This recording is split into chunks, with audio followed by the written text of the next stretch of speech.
for the talk this evening,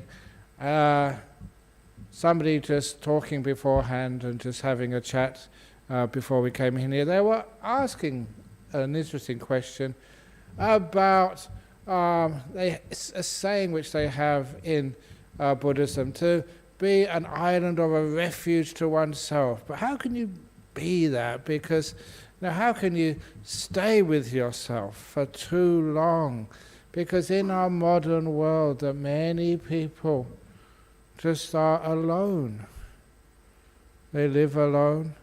Even they may have other people in their house, they're still alone. And sometimes that people can't find partners, so they are alone. Or sometimes that their partner passes away or departs for some other reasons and they are alone. Can you be happy that way?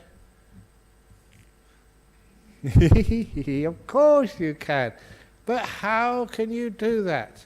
And of course, that's my credibility for actually talking about this. The reason why I can know what I'm talking about when I talk to solitude was that we're trying to figure out when this was. But sometime between, in this century anyway, 2000 and 2008 was the latest.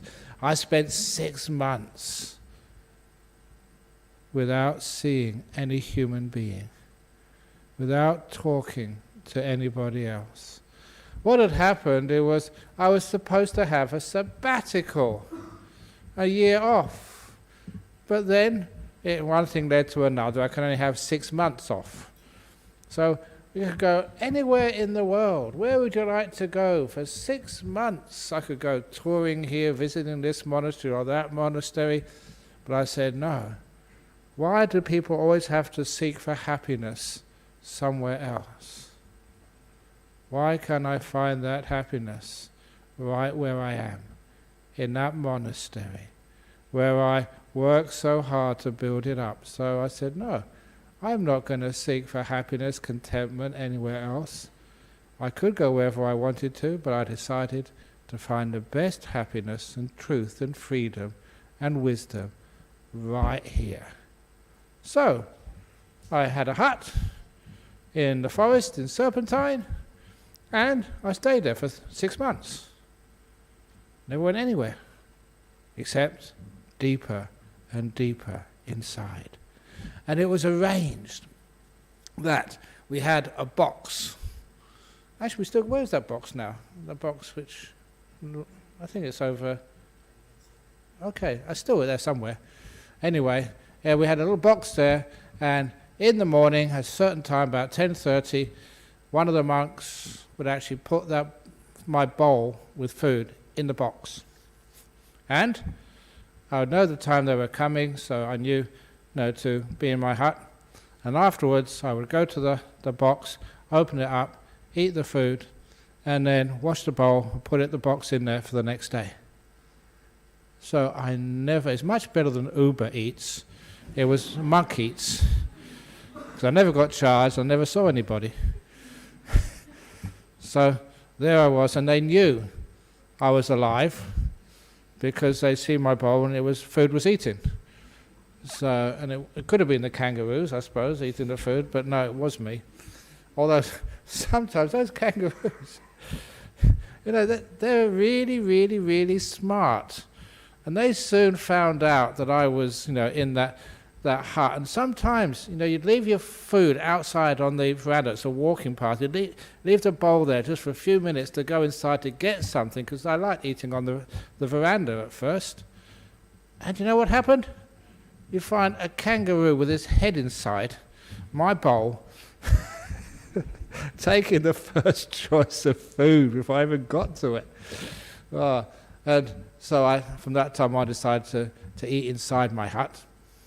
And so I'd eaten inside, but the window was open. And the kangaroo would come up onto my path and look at me through the window. And it was a poor kangaroo. So, you felt sort of some compassion for this poor... They had plenty of grass. But then when I started by putting some healthy food outside, I remember like a carrot or some But they weren't interested in that. You know the food they liked the most? When I was on retreat? Pizza. Honestly. And it's almost, I don't know if it's healthy for them, but that's what the kangaroos decided they wanted to do it. See a little kangaroo with a little pizza in their mouth. They love that. But anyway, let's go back to so I saw kangaroos, and I had some nice conversations with kangaroos. Can animals speak? Do you think they can? Sometimes that people think that's crazy. Spend 6 months by yourself and you end up talking to kangaroos. But this amazing stuff happens with these animals in the forest. If you're very peaceful, of course they have some understanding. I don't know if I still have this little photo which somebody gave me from Burma.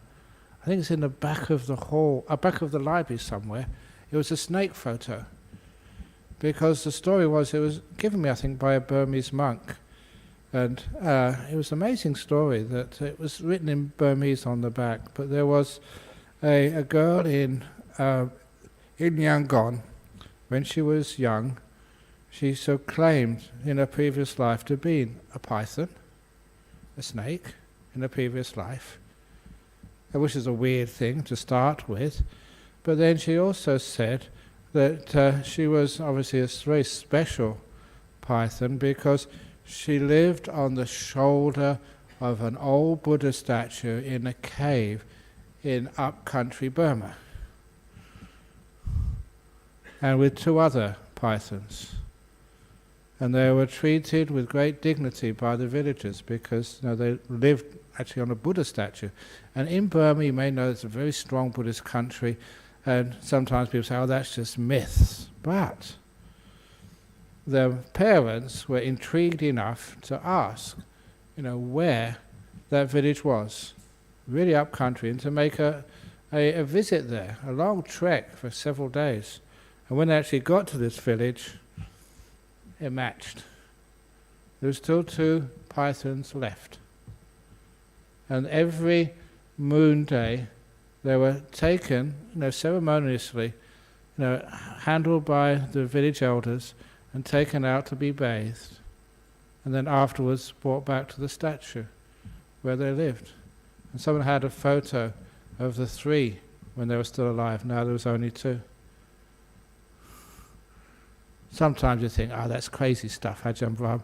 You've been a monk too long, and it's a hot weather today. You've been in the sun for too long. Well, unfortunately, I was just seeing too much. And my credibility also, theoretical physics, Cambridge University, okay?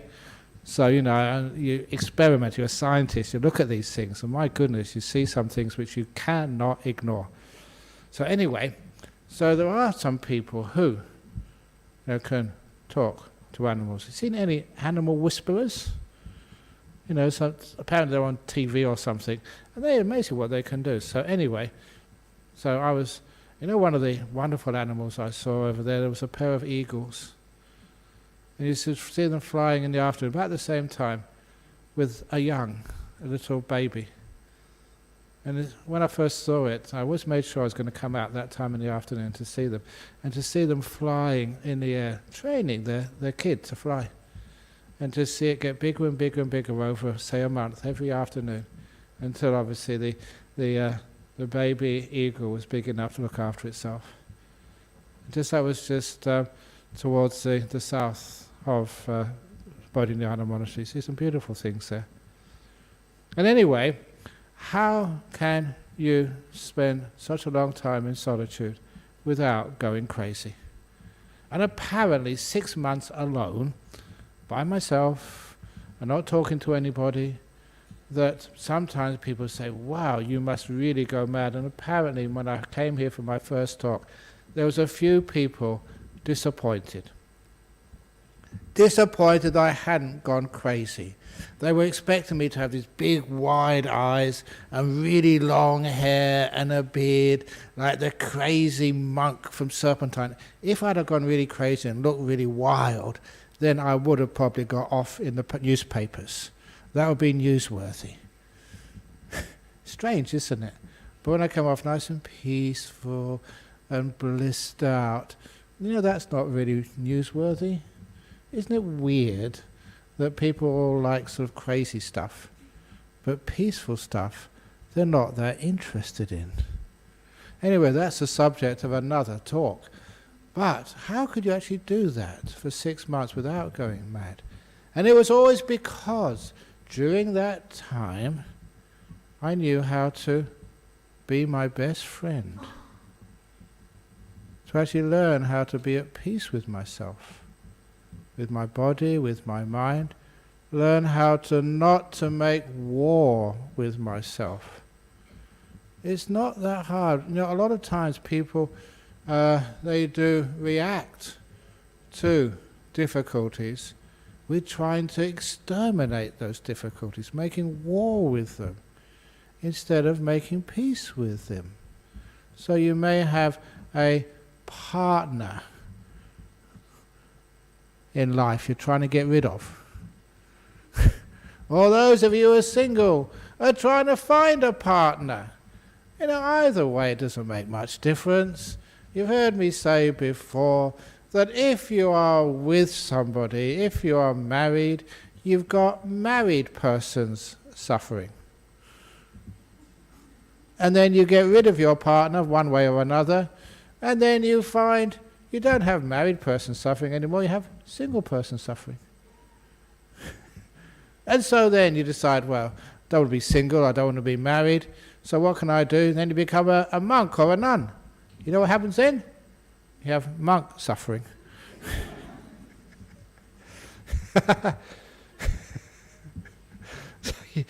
So that's because you always want to be something different.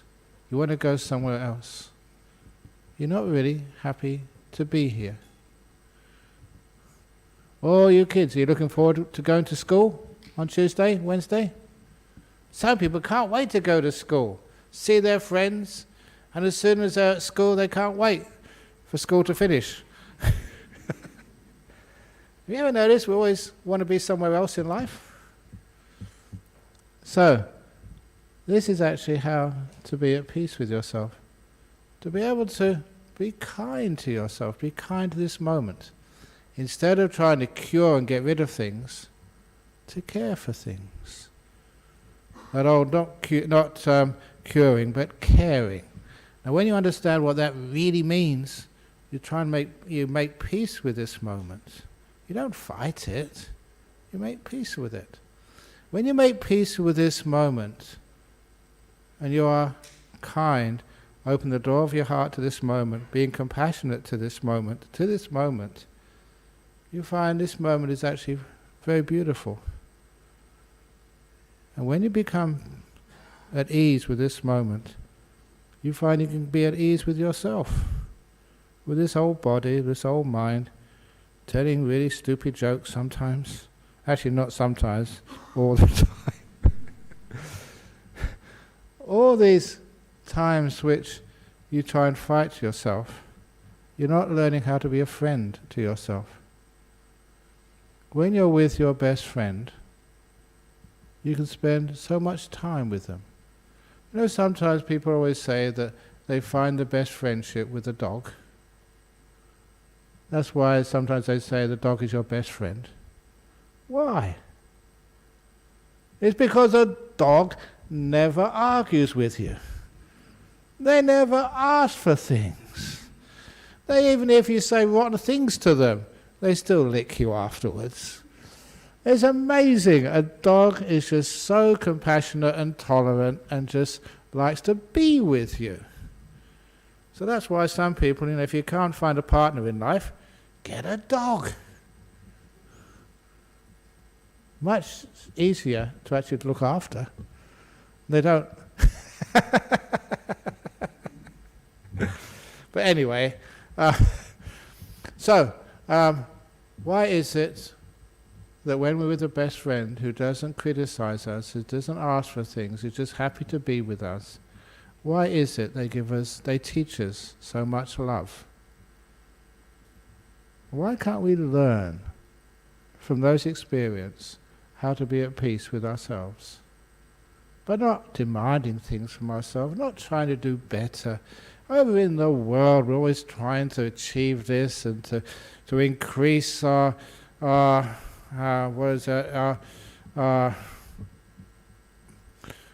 experience and our qualifications, and we're always trying to advance in life, but there's something really wrong with that, always trying to improve. What's wrong with you? Why do you have to improve? Aren't you good enough already? That's one of the things that sometimes I thought, well, why are you always trying to improve? Come on, get on in life. Get on in life. Well, where am I getting on to? Well, do better. Do better. I'm doing my best. You can't do better than your best. So why can't we be at peace with ourselves? In other words, learn how to love ourselves like a dog will love you. Just loves you for who you are. You may be tired. You may be sick. That's why sometimes they have these pet therapies in hospitals, and they really work. They're teaching people to learn how to love themselves. They don't need to be healthy. They don't need to be fit. They don't need to be anything. The dog just loves you. So this is something which I learned, how to love myself, how to be at peace with myself, how to accept myself. So there I was, just in my own space for 6 months, but I was never alone. I was always with my best friend, and I didn't have a dog. The dogs, would go and chase kangaroos and other animals in the forest. They don't really belong in forests, not in Australian forests. But I had my best friend with me for 6 months, and that was me. I was at peace with myself, at ease with myself. I'd opened the door of my heart to myself a long time ago. Just again, like my father taught me, son, this is what he said to me, and I've mentioned this so often before, but this story, once I say the story, it can go so many different ways, and it's this amazing little explanation of what real love and making peace mean in real life. When he said to me, son, wherever you go in your life, I was 14 years of age, the door of my heart will always be open to you. And it's always open to the mobile phones as well. Please don't criticize your mobile phones. That's just what mobile phones do. So the door of my heart is open. Oh, that's even wonderful. Thank you, mobile phone, for responding to my kindness with your beautiful music.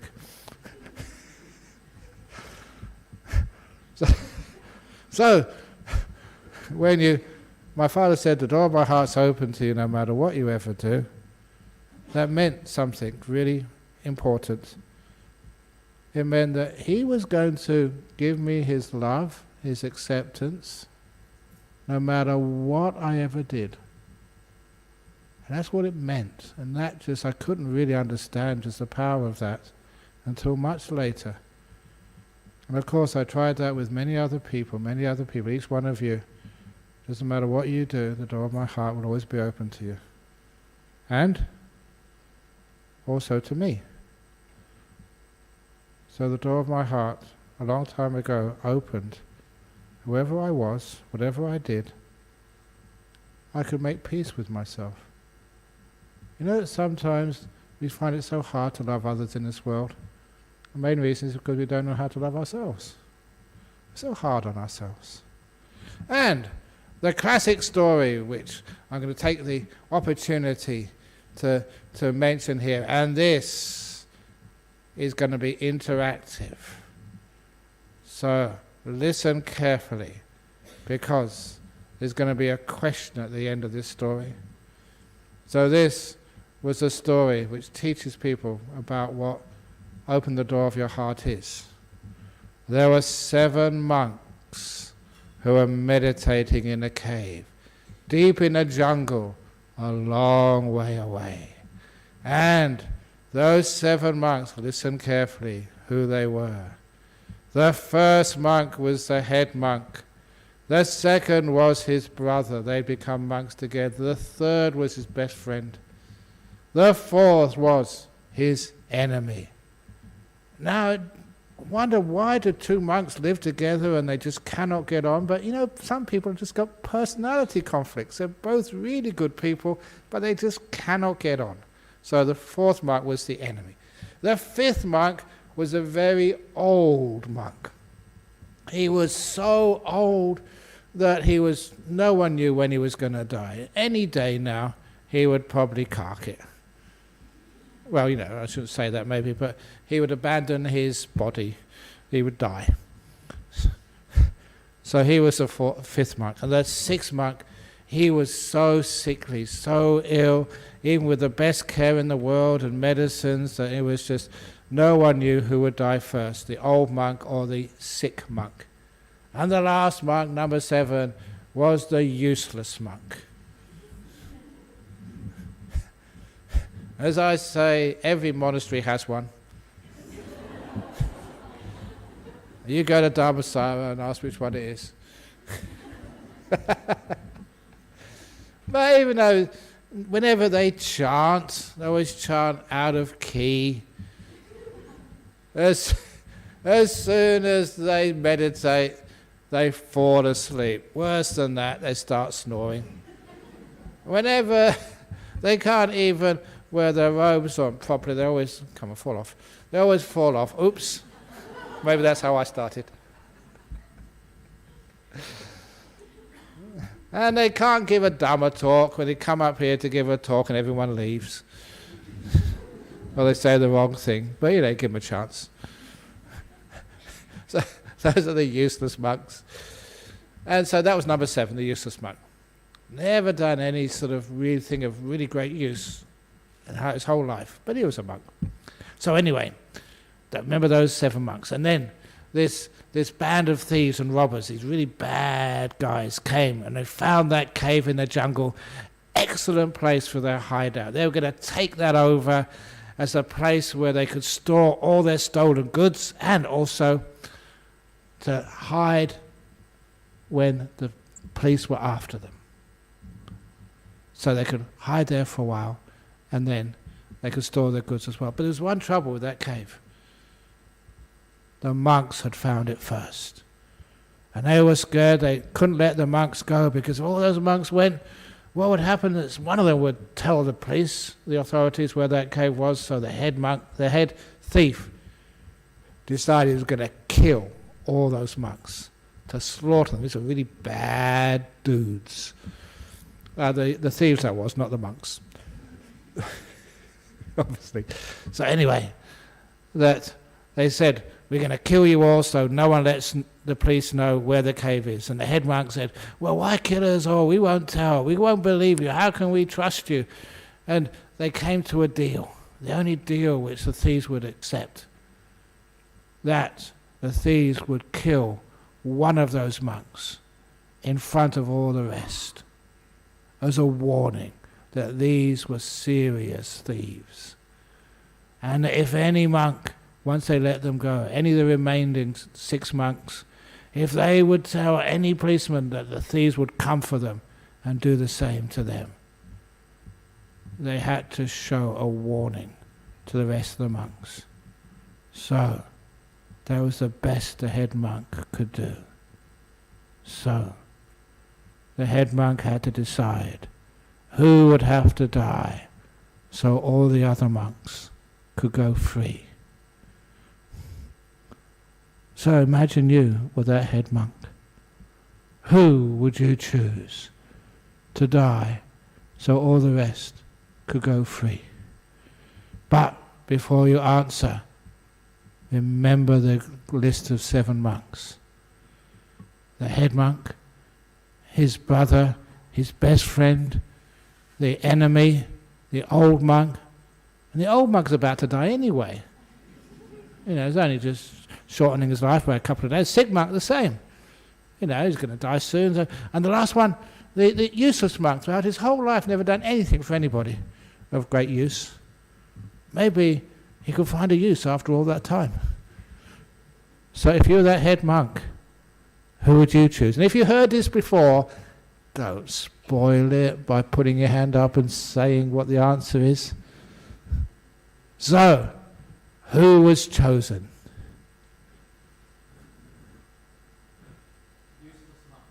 Useless monk, thank you. That was wrong, but I know you know the story before, you've heard it before. Just breaking the ice. The enemy, thank you, but no, yes? Head monk. Okay, be honest with us. If you think that's the right answer, put your hand up. Of course, thank you for indulging me, because you're all wrong. That's the wrong answer. But, you know, I've done that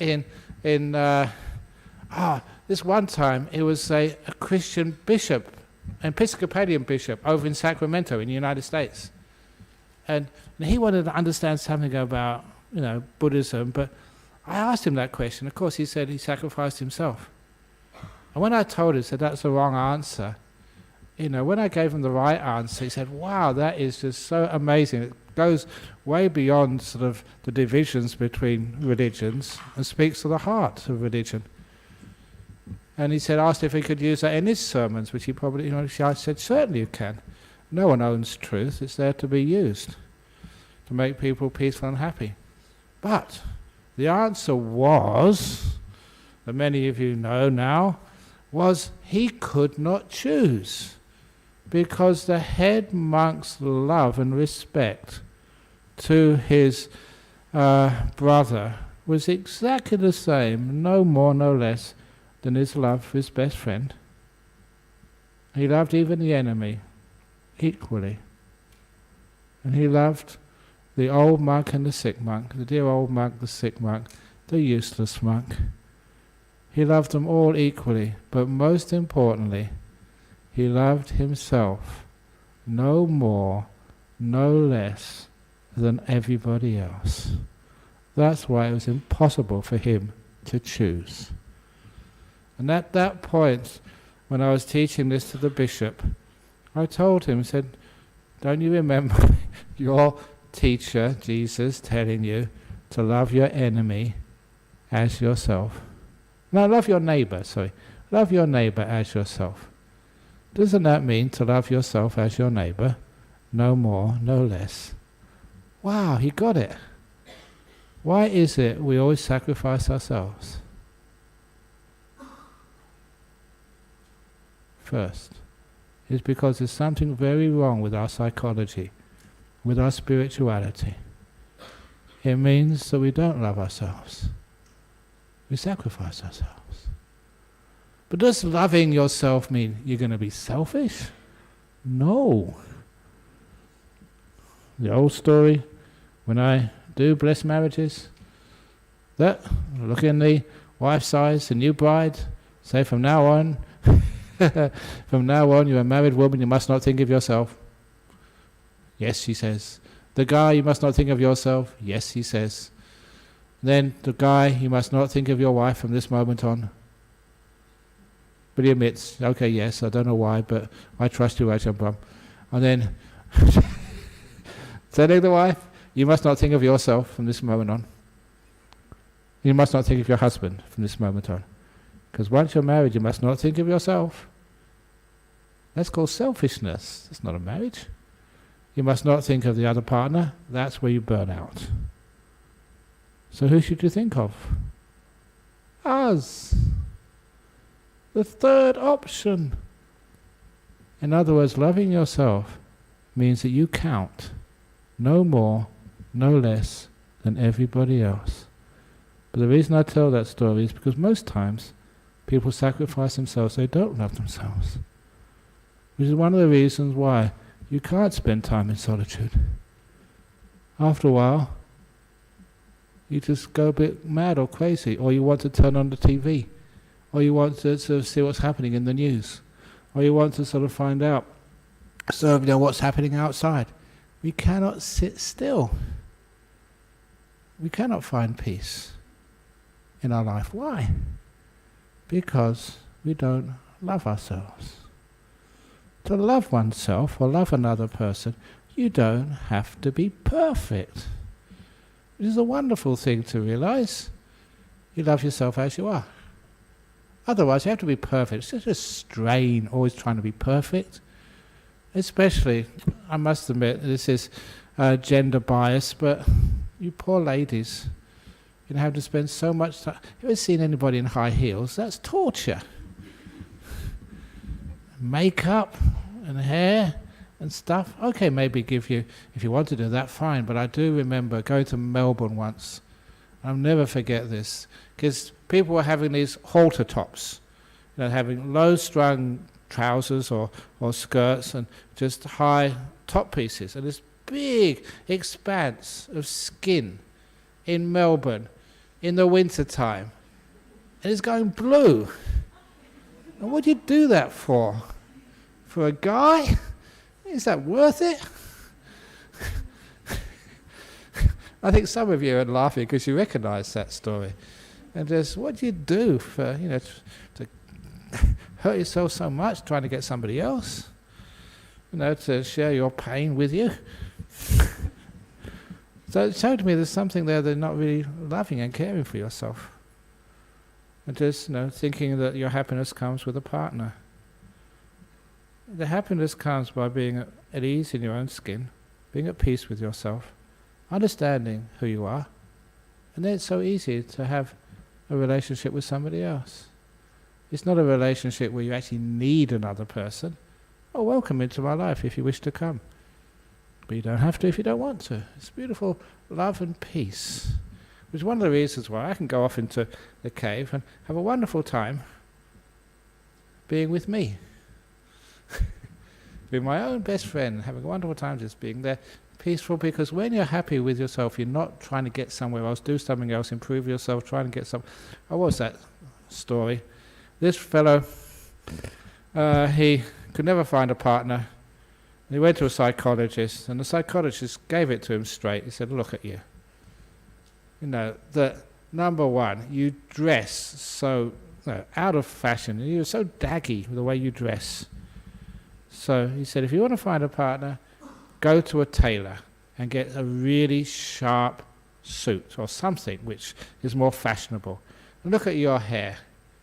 Your hair is just all over the place, and it's dirty and greasy too.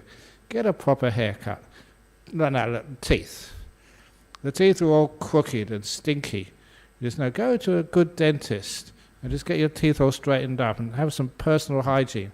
And also, said, why not see if you could get a personality coach? To get yourself more charming. And he said, well, that costs a huge amount of money. He said, but it'd be worth it.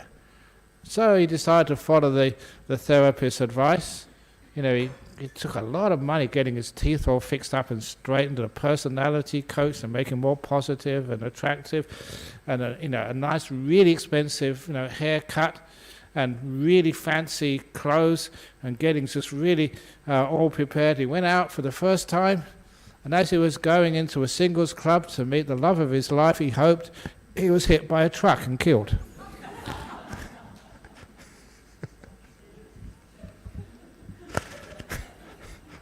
And when he went to heaven, he was really upset. He said, God, why did you do that for? You didn't even give me a day after all that money and all that pain and stuff, getting myself all attractive. And God said, well, I didn't recognize you. It's an old joke.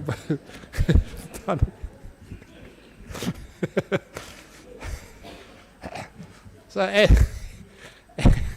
anyway, so the nice thing, learn how to sort of be at peace with yourself and love yourself. And then you're happy even if you're alone or with others. You don't need and have to depend upon others. That dependence on somebody else, instead of being a refuge to yourself. You can be with other people. You can also be alone. And that's one of the great things as a monk. It's not only that, because as you spend lots of time by yourself, without distraction, alone, life gets very interesting. You become so much more sensitive to yourself and the world around you. With other people and with work, we get so busy that it's hard to find time to stop and find out who you're really living with. This body of mind called you, which bears your name. And actually, look, sometimes when you do have some solitude, why we built retreat centres, to have time by yourself, that's where you get to know who you really are.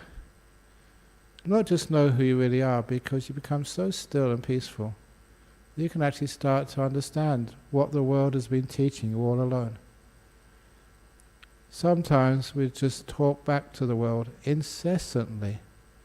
It's called thinking. It's called planning. It's called worrying and just being obsessed with the pain of the past.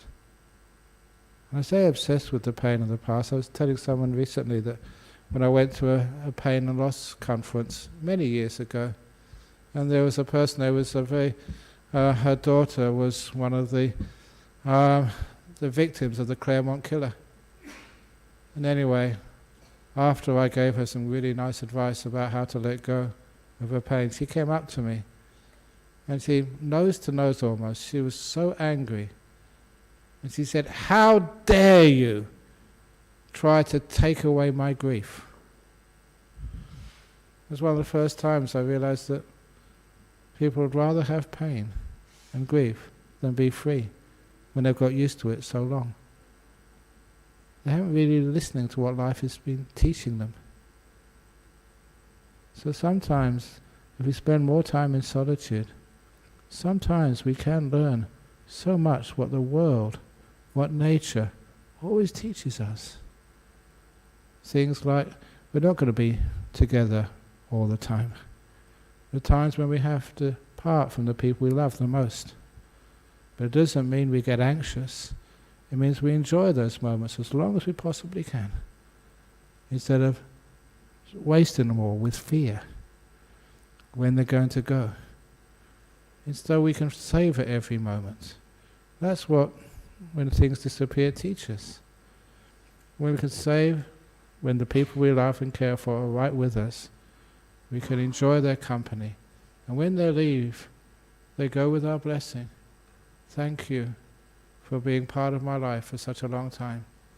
But because you have another person you can stay with, yourself, you're happy in your own company, it also means you don't desperately try and keep people with you all the time. I don't know what I'll do without you. I know what you can do without them. If you love yourself as much as you love others, then you're always with someone you feel and find is a comforter, a healer, a really good friend. Many people these days live in solitude, and they enjoy that. Many people live with their children, loving them to bits, and they enjoy that. But all you mothers and fathers know that one day your son, your daughter will fly away to the other sides of the world. And of course you'll miss them terribly, but let them go with your blessing. I remember what my poor old mum, when I was 17, I shouldn't give all the young men here ideas, but I got too late now. 17, I had a sleeping bag, my guitar, and I went hitchhiking from London over to North Africa. Must have driven my mum crazy. But off I went to explore the world. And she gave me her blessing. What a courageous thing that was. And of course I came back and looked after her. But that's one of the things which we do. We learn that ability to love ourselves, to love others, and to love life. Do you love life? People think they do. But life is always includes sickness and death and separation.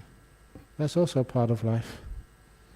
So when people say they love life, they usually say they love only the nice part of life, the pleasant part. The person who really loves life understands everything about it, the whole of it.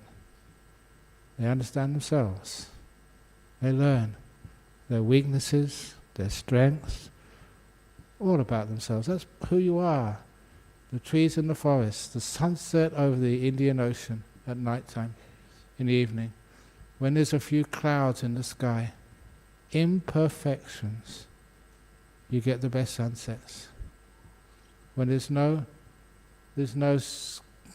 dust or smoke or clouds at all. It's blue, but it doesn't spread the colours as much as when there's a little bit of imperfection. That's why imperfection is beauty in my eyes. You don't have to be perfect to be delightful. Your partner, you will never make them perfect. Why? Because you're not perfect.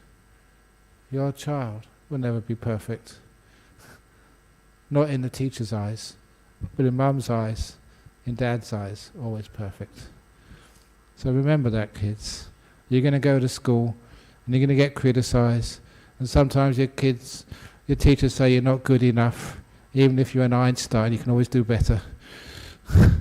That's what teachers sometimes do. But remember, you are more than good enough.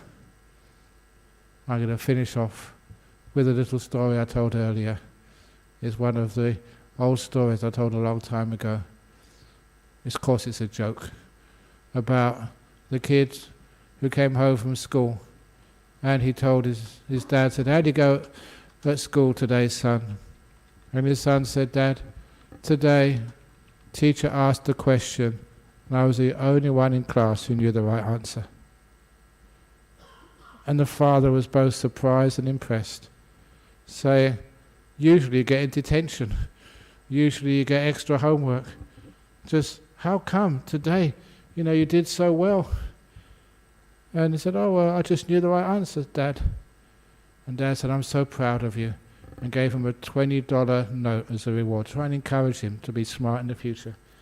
And so as the kid took the $20 and walked out of the room, the dad said, "Oh, by the way, what question did your teacher ask? Who broke the window in the classroom?"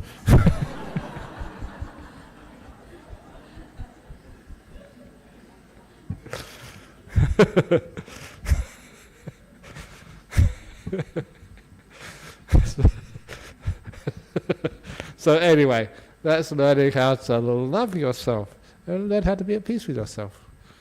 You're not half as bad as you expect yourself to be. Sadhu, sadhu, sadhu. Okay, so any questions? What about from the people here, first of all? You always got put in second line. Anyone here has a question they would like to ask? And don't ask who broke the school window. Okay, we've got some questions. Oh, the question maybe some people would like to ask, they always ask this, in that story about the 7 monks and the thieves, what happened afterwards? Once the monk said he couldn't make the decision because he loved everybody equally. Now this is based on Therapeuta's Thera. Well, very loosely based, but it is based on that story in the Theragatha. That the thieves were so impressed with that answer when they learnt something which was not religious as much as spiritual, had deep meaning. Well, that's what love really is. You love everybody equally. That the thieves were so impressed that they let all the monks go, and half of the thieves became monks, and the other half went back to the village and got a proper job. It can happen. It does happen. Why are people bad people? Are they really bad people? They're just running away from themselves because they're afraid of who they are. And they love themselves. Even the leader of the thieves, I'm not such a bad guy after all. Can that happen? Yes, it can. Okay, anyway, questions from overseas here. Being alone for long periods of times is followed by tension and fear. Why is that? Is it a natural process because we're social beings? It is not a natural process. It is a cultural conditioning to feel that we are social beings. Because again, for long periods it's sometimes followed by tension and fear, only when you feel that there's something missing.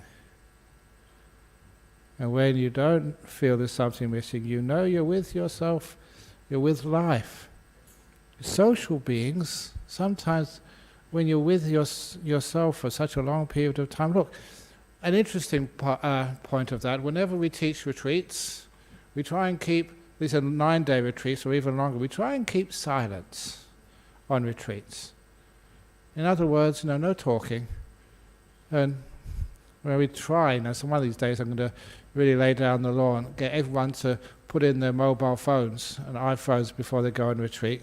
Because in Jhana Grove, the retreat centre there's very, very bad reception. That's done on purpose. It's in a valley. But you see, after a few days, people get their mobile phone, they know where all the good reception is, right at the top, by the by the road. But anyway, just being silent even for 9 days.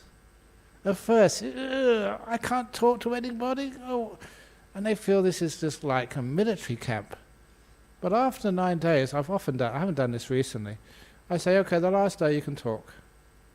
And nobody wants to talk. They're relaxed and at ease with communicating without speech. They're at peace with one another. They've bonded already in silence. And you don't get sort of tense and fear. And sometimes you have these Christian monasteries. They're silent for a long period of time. Years sometimes. And they are not tense or afraid. They just go to another level of communication, especially with nature. When we're talking so much, communicating with other people, it's actually distracting us from real life. Certainly that's, you find, when I was 6 months of retreat, you really understand your own nature, the nature of this mind, the nature of the world, and all these little animals which you live with. There's a very big, I know this size of this big dugite. He was, I think, 2.7 meters long, because it was a hot day, and he just wanted to shade under the side of the hut I was living in, the kuti. And because I built that, I knew the dimensions, so I knew it was 2.7 meters long. And as soon as he came, the kangaroos alerted me. They were running out of the way, afraid of this huge snake. And he came and he looked at me, and I was in striking distance. He just looked at me, and I looked at him and wished him well, and just carried on washing my bowl. And then the next thing I knew, I turned around, and he was pointing the other direction. He realised, he was okay with me. I was okay with him. And he was just wanted some shade, that's all, on a hot day. And you get to know animals. And they're not afraid of them. They're not afraid of you. And, you can be kind to them. Or was it just some little time before, we had a gardener who was coming up every day to do some work at Boating Yard, and he told me, on the corner of Kingsbury Drive and Southwest Highway, he just noticed, as he came early one morning, not much traffic, there was a parrot, was on a branch of a tree, looking down at a dead parrot which had been hit by a car, maybe early that morning. And when he finished work, he noticed that parrot was still there, looking down, hadn't moved. The next morning, the parrot was still on the tree, looking down. For about 3 or 4 days, the parrot hadn't moved, looking down at the dead parrot on the side of the road. If that wasn't grief, I don't know what is. Because parrots, they mate for life. If one of them dies or passes away, they don't take another partner. They're lifelong. And for many years parrots live. And so there was a parrot who had lost its partner and spent 3 days not moving on a tree, just looking down. There's something about life which you could experience when you're not so busy. When you live alone in a forest especially. It's amazing what you learn. Anyway, sorry, I keep answering questions and giving other talks. How do we know if we open the door of our heart more and more over time? Because you get more and more peaceful, more and more easy to get on with, less and less demanding of other people. And when you open the door of your heart to others, and you open it has to be both ways, to others and to yourself, you get more peaceful, more understanding. So in life, instead of thinking that something's gone wrong, what can go wrong? If you open the door of your heart to life, make peace with it. How does one cultivate self-love in difficult and politically uncertain times, when the government seems to be dividing people and assigning their value based on their passport and not real merits? Again, that's one of the greatest ways of showing love to others, is being at peace with yourself. And if you are at peace with yourself, you understand how to create peace with others. Sometimes people, they want to control you with fear, with anger. People seem to be dividing people. Can a government actually divide people? Or is it the case that we allow ourselves to be divided? What stops you going to meet and help somebody who's in pain, and knocking on their door and being with them? Value based on their passport. I have 2 passports. I'd love to get more, but apparently, because that times to why is that? That value based on the passport, a value is based upon something much more than where you were born, or how educated or not educated you are, what your family is. Even I think, and I quote this because I was brought up as a Christian at school, by their deeds ye shall know them. Who said that? Jesus said that. You're not a high class because of who your parents were. You're a Brahmin by your deeds. That was the Buddha saying that. In other words, you value a person by their acts, not just by where they came from, what their education is, what the colour of their skin, what their gender, what their sexual preferences are. If they're a good person, that is why you value them. And that's one of the beautiful things which the great religious inspiring leaders will tell you. So we value not just merit in the sense of a meritocracy, but their goodness, their kindness, and all peoples, all religions, all races and sort of cultures know what is good and what is bad. Remember Dr. Kesunyian, who was a very wonderful monk. He did so much to let Buddhism in Malaysia really grow and prosper. And there, I remember him having a conference with some of the very strict, observant Islamic leaders, and just saying, do you have to be a Buddhist or a Muslim to know that killing, stealing, hurting other people is wrong? This is something which you know in your heart is wrong. Do you have to go to school to know that harming other people is wrong? It's something which is deeply embedded in us, which is one of the reasons why that governments, religious leaders, and I'm a religious leader, sort of dividing people. No, we should be uniting people, bringing people together. In pretty uncertain times, finish off. That's the second time I said finish off. When I was asked, what's the Buddhist idea of God? Now I could say many things about that. I can say we don't believe in a God. Whoa, difference of opinion. Instead, I said, this was in front of Father Frank Brennan. He's a big scholar. He's a Jesuit. He's the theologian. So anyway, it wasn't the time to tell one of Ajahn Brahm's jokes. But I went another way. I had to answer this really properly. Said the fellow next to me, Abbot Placid, he was the abbot of the New Norcia monastery. Made good friends with him. I said, he's been telling me for years and years, every time I meet him, one of his fundamental beliefs is that everybody is searching for God. Don't react.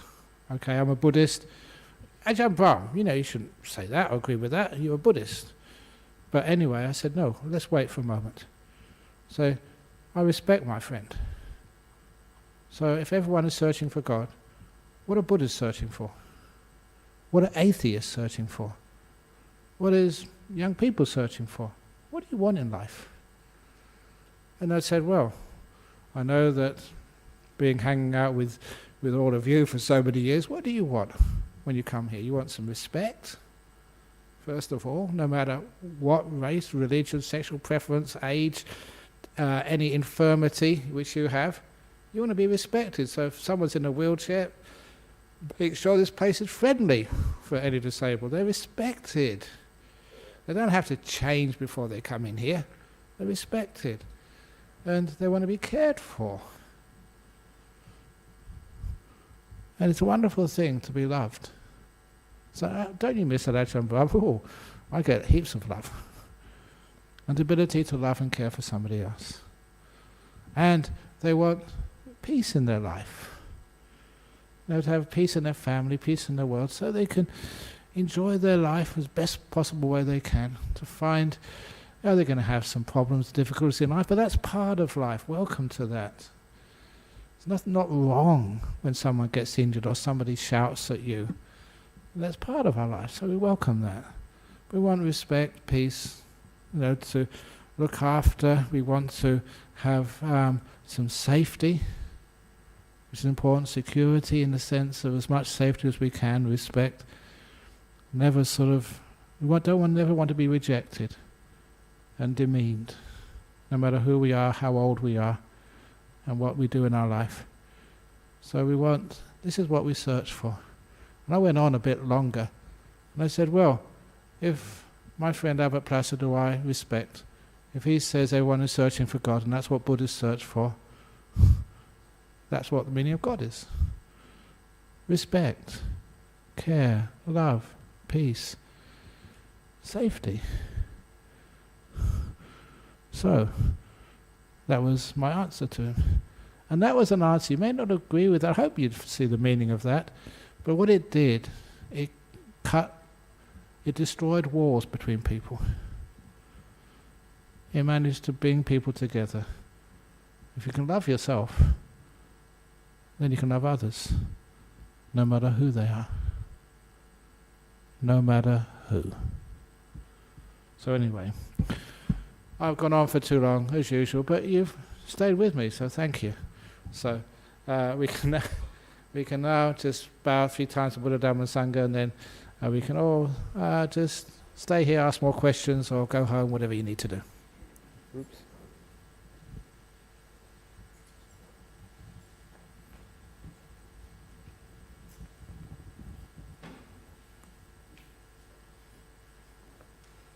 Arahang Sama Sambuddho Bhagava Buddhang Bhagavantang Abhivademi